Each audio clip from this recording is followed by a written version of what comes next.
Alligator Mouth, a one-act play by Julian Christopher.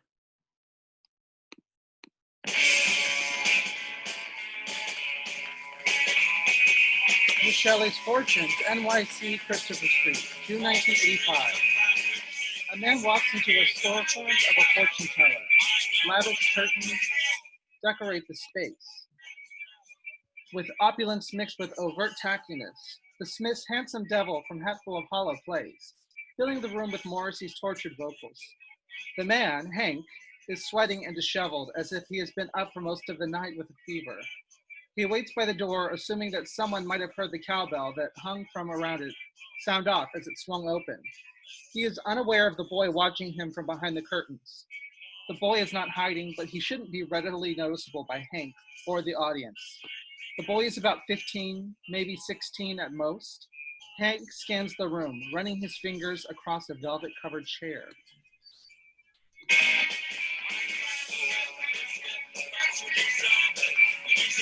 Is anybody here?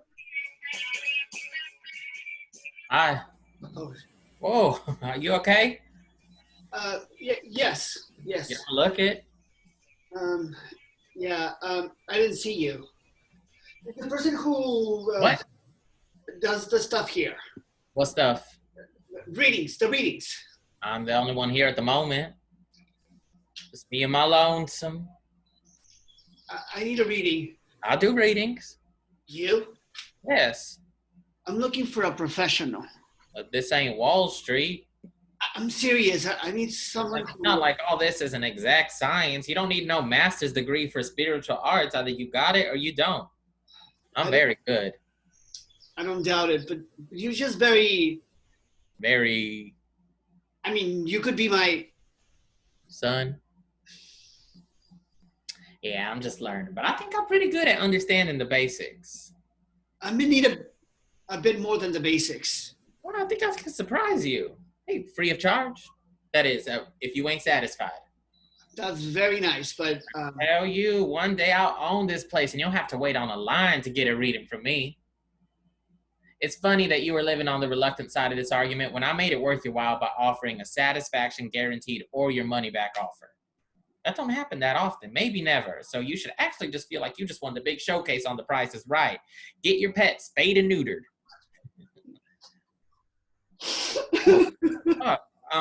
Here. Yeah. Hey, no, hold on to them. You may need them again. Not necessary. Do you listen to them? The Smiths? I don't. They make me feel better sometimes. It's the saddest music I've ever heard. It makes me happy sometimes to know that someone has it worse off than me. You know what I mean? Like, I could be on the edge of a bridge, ready to jump head first, but if I listen to a little Hatful of Hollow, I'm good. You know? With the Smiths album. Of course not. Totally forgot they hadn't released this one in the States yet. Well, it came out about 7 months ago. It's a compilation album of their hits and their B-sides. I managed to score a copy at Bleecker Street Records. They have everything. Spent 3 weeks worth of allowance on it. Imports are expensive. Sounds rare. Oh, it is. You've heard of them, though, right? I mean, you don't look that old. I could be your... Father. Yeah, we covered that. Morrissey and Marr are doing exactly what music should be doing right now. Like, so fucking depressing, but so fucking funny at the same time. Hey, depression can be really funny when you think about it. I mean, just this moment. Like, you don't know me from a hole in the wall. Pardon the pun. But, yeah, you're all misty and snot. Hey, you should really give it a listen sometime. I'm listening right now. That's not listening. That's hearing. It's totally different. That's why we have 2 different words for it. This is the only album I listen to when I'm sad. Are you sad? Not when it's playing. You done freaking out? I'm not freaking out. So where is... Miss Shelley? Out buying sage or some shit. She keeps telling me that I brought some negative energy or whatnot when I arrived. So now I carry this crystal in my pocket and always have a sun crystal burning in front of a white candle. Like so. Ben points to a white candle encased in glass with what appears to be a saint on the glass. but the head of the saint is a magazine cutout of Morrissey glued to a candle. It looks a bit ridiculous. That's Morrissey. He's the guy singing. You kind of look like him. Well, here, hold this. Van grabs a bouquet of white gladiolas from a vase and gives them to Hank. Oh my God, totally. Swing them around your head like you were tortured. No. Sage crystals, huh? And that's Miss Shelley. And you are? A mistake. Aren't we all? Not all of us. Hey, not Morrissey. He was put on this earth to save me from the hypocrisy and humdrum of the world. Wow, that was a mouthful. Thank you. Do you know when Miss Shelley will be back? I don't, but hey, when it comes to sage and crystals, it may take a while. I'll come back. Hey, that wasn't a send-off. Hey, I'm totally good company. Promise. Besides, it looks like you've got nowhere to go. What makes you say that? Because you'd be there. People usually come here for two reasons, answers or fun. You don't seem like you're having any fun.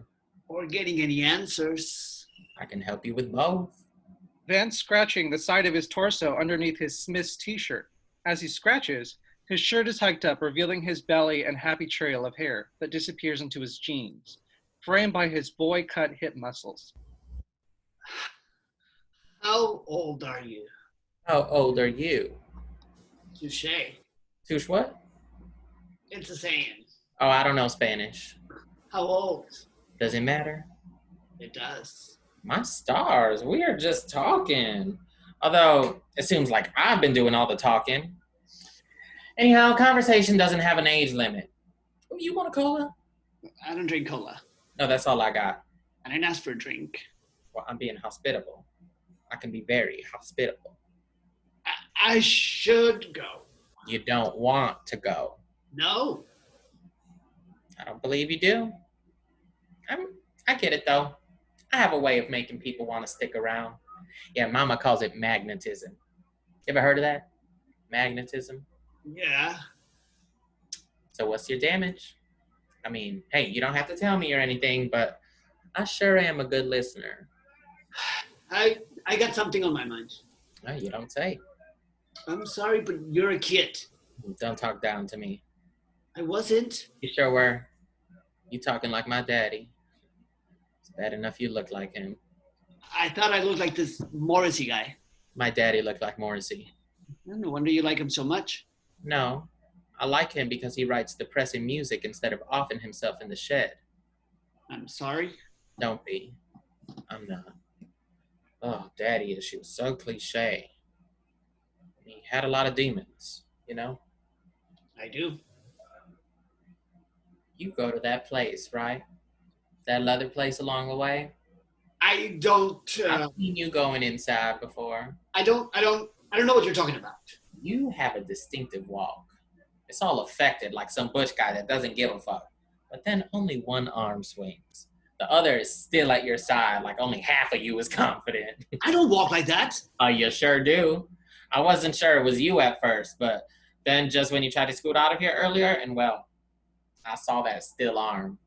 Hey, maybe you should hold gladiolas in your swinging hand to distract the still one. You were also a bit beefier a couple months ago.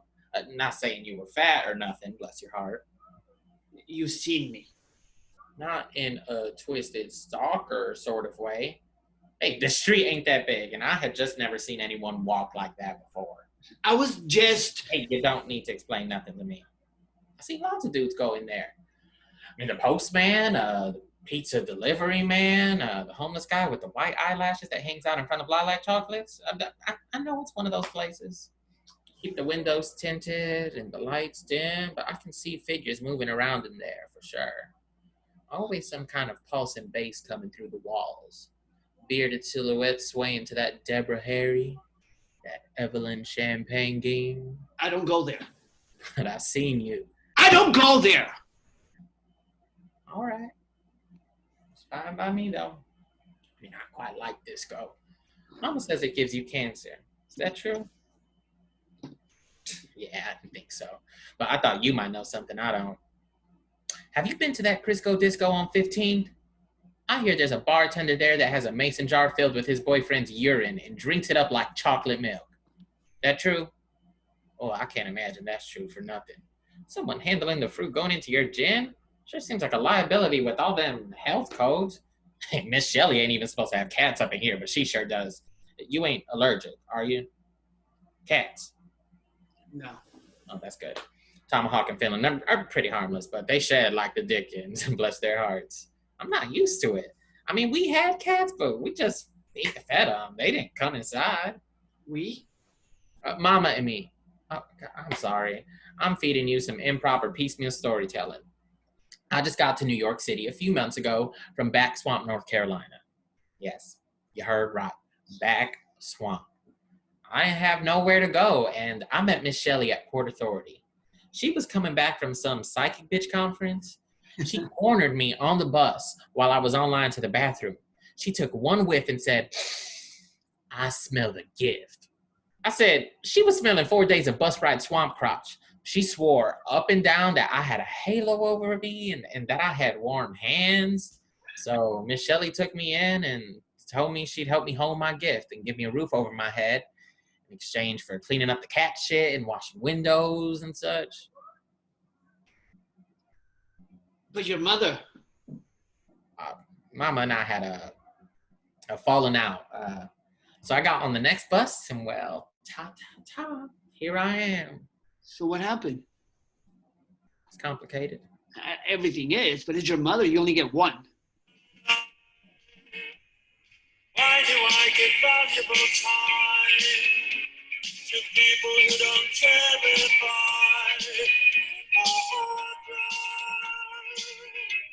Why do I give valuable time to people who don't care if I live or die?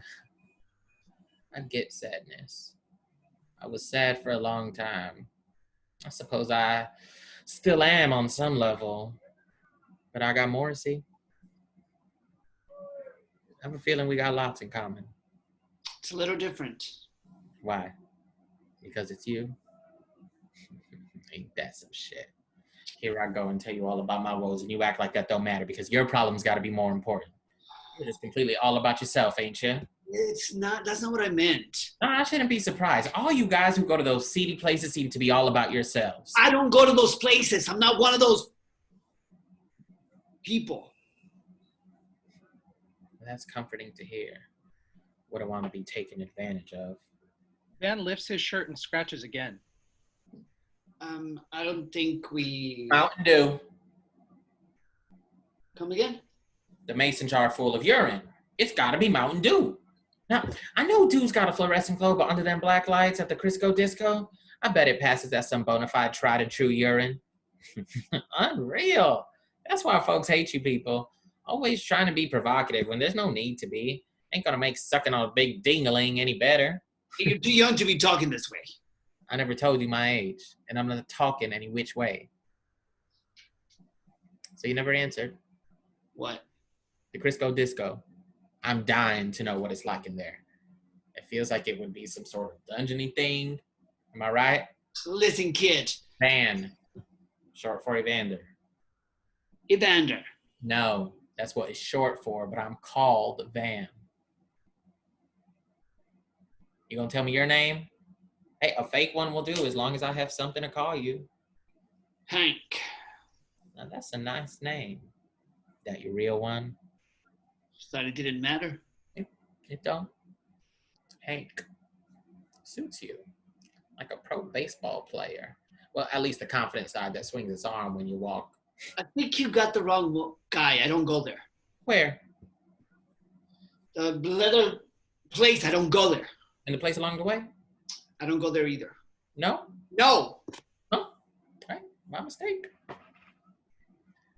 And what's got you crying a lagoon? I got worries you can understand. Try me. You're very sweet. Ugh, don't call me sweet, please. I ain't nothing but what I am. I don't need some trite affirmation about my demeanor. Thank you very much. You're not like other teenagers, are you? Where did you get all this? Arm swinging confidence. Sure. Oh, I've got an alligator mouth and a tadpole ass. Come again? An alligator mouth? You mean to tell me you never heard of that? Oh, you the truest city folk I ever did see. It's like you're full of shit or you're all talk. I don't get it. If you're gonna eat like an alligator, you better have an alligator ass to shit stuff out of. Because if you got a tadpole ass, you'll combust. That is the most bizarre expression I've ever heard. That's the one with the biggest alligator mouth. I don't have an You alligator. sure do. Oh, and crocodile tears. You know what that means? It means when Yes, I know what that means, then. Hank. It's been really nice chatting with you, but I need to... You know, you can cry here. Not sure how it will go over across the street. Listen, we got a few options. You could show me some of that arm swinging confidence. Van runs his hand up Hank's thigh. Hank stops his hand from moving up further. Or I could try to read your cards. I'm getting real good at it. Miss Shelley says I'm one. Really? Read my cards. All right now, putting your money where your alligator mouth is. Van runs over to a drawer and pulls out a stack of cards wrapped in pure purple velvet with a rubber band around it. Van brings it over to a reading table and undoes the rubber band. He unfolds the velvet with care and precision. What's with the... Cut. All right, now pick any 6 cards.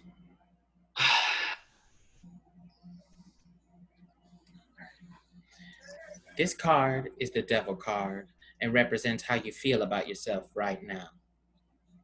You're feeling the temptation of a certain relationship, pastime, or other. It's hard to resist. It's almost addictive. Question your motives, though. You know, these sorts of situations aren't generally good news. You may also have rather low self-esteem at this time and feel that there's not much hope for the future. You should try to be more positive and think carefully. You can still change direction. How am I doing so far? I don't know. Is that how you're feeling now? Why are you asking me? Don't you know? Well, confirmation would be nice. I'm new at all this. I don't know, I guess. Oh, wait, which part? The self-esteem bit? Who doesn't have low self-esteem? Me. Okay, what about the temptation part? Are you feeling tempted? What's the next card? The Magician. This card is what you want most at this moment. Okay. You want a new love in your life. And when the Magician appears, a new love affair is ready to blossom. All things are possible, but the result is up to you. It's all dependent on just how much you want it, no matter how young he may be. You just made that up. No, I did not. Hey, I did not. This reading is mighty convenient. For whom? Nobody. Right. Okay, then. Let's check into your fears. Let's see why that left arm doesn't move. You're a ball breaker. Shh. Fear is the next card. Uh-huh. It is. Hey, this is standard tarot practice. Your fears. You are afraid that things seem too good to be true. You are relentless. Well, and you are presumptuous. You're enjoying this a bit too much for someone who doesn't go to those places. Shall I continue? Let's just forget it. Come on. This is a little bit ridiculous. We've already started. Let's just see what happens. As I was saying, you're afraid that things are too good to be true. So much pleasure and joy. You just enjoy it. Sometimes we can be pleasantly surprised. I'll give you that. Thank you. Okay, but there's more. If you have been unwell, this is a time of rejuvenation and good health. You're afraid that things won't actually get better, but you should have faith because you're about to enter a happy and pleasurable time. The sun predicts an ending to difficulties and a time to celebrate with friends and loved ones. It's a time of pleasure and good news. Am I off track? Let's continue. Yeah, but am I? Please continue. This is what is going for you. The star represents a wish come true. This is a time of good luck and fortune after a period of struggle and heartache. Hey, it says good health is on its way, possibly after a time of illness. This will give you a new zest for life. That's a good thing. The Lovers. This card tells you what is against you is what stands in your way. You suffering in silence. You are lonely.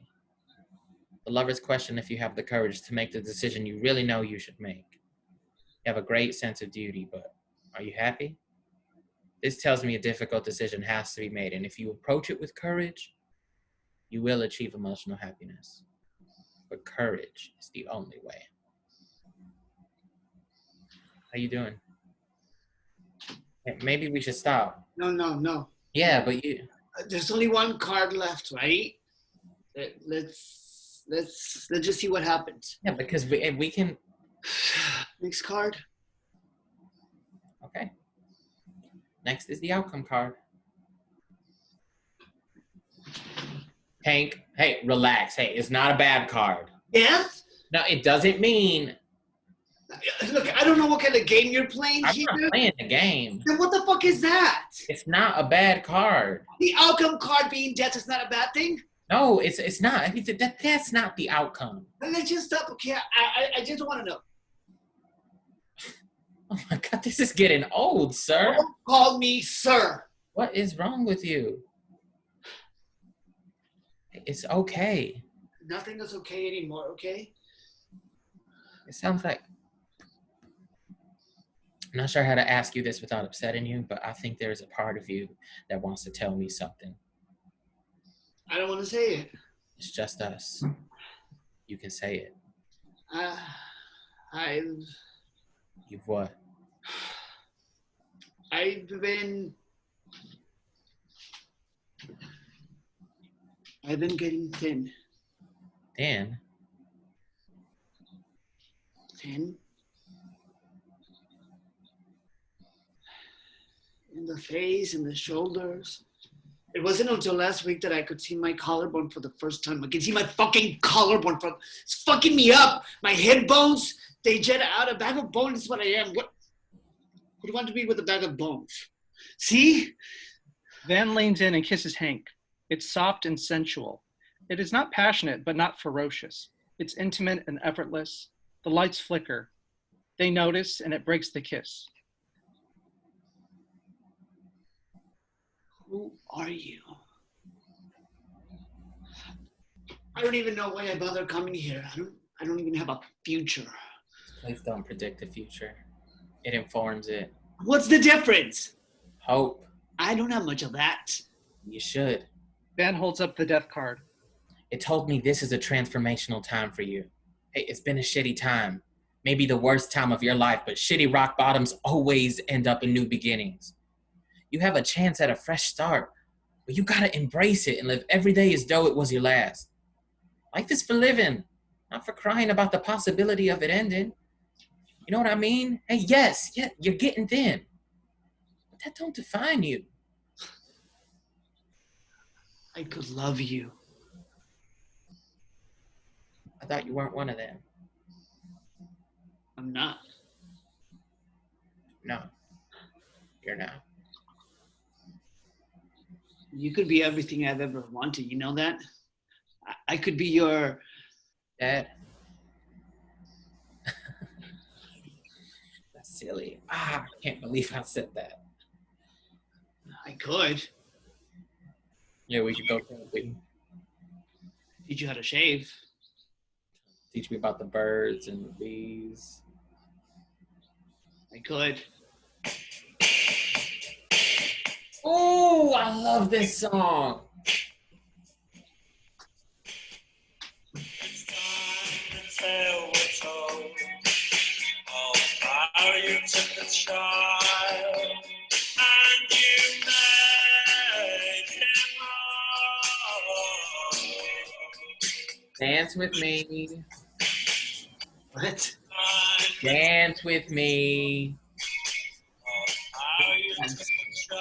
Oh, that's right. Yeah, you just cry. All right, move with me. Not if we don't call it that. People will see us. Yes, they will. They begin swaying seductively to the music. It suddenly becomes increasingly sexy, super sexy and intense. Hands on asses, sweat running down necks.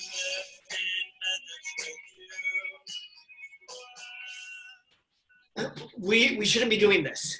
We ain't doing nothing. We are. You are. You need to be loved. No. You do. And I could use a dad. What did I tell you about going through my things, son?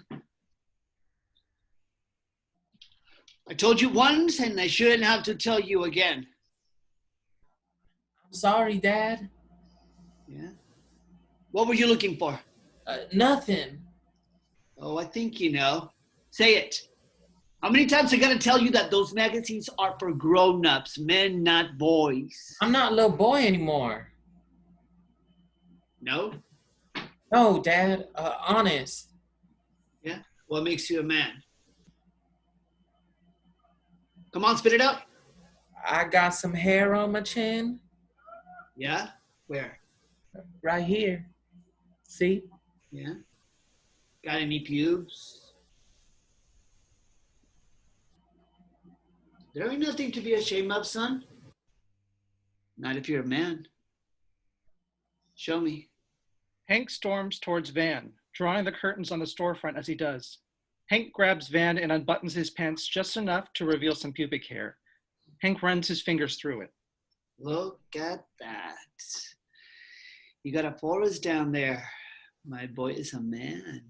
Hank and Van kiss. Men don't go through another man's things. I'm sorry, Dad. You're no man. Not yet. Show me how to be a man, Dad. Yeah? Hank yanks Van's pants down and throws him over his knee. This will teach you not to go through my things. Oh, but Dad! Shh. Don't talk back to me, son. Ow! Van pulls down his own pants. Hank stops, stepping out of the fantasy. Wait. Don't say anything. Man. Not a word. Oh, for once in my life, let me get what I want. Lord knows it would be the first time. Lord knows it would be the first time. Van spits in his own hand and loops up Hank's dick. Van guides him and Hank enters Van. He fucks him slow and steady. Van relaxes into it and just stares out without a sound. After a series of bountiful thrusts, Hank comes inside Van. Hank pulls out, stands, and buttons his pants.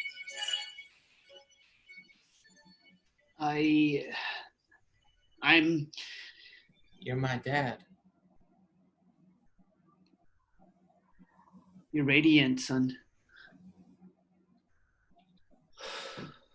Hank runs out of the fortune teller shop. Van gets up, pulls up his pants, and goes to the record player. He puts on Reel Around the Fountain again. He walks over to the tarot cards. He picks up the death card. He kisses it.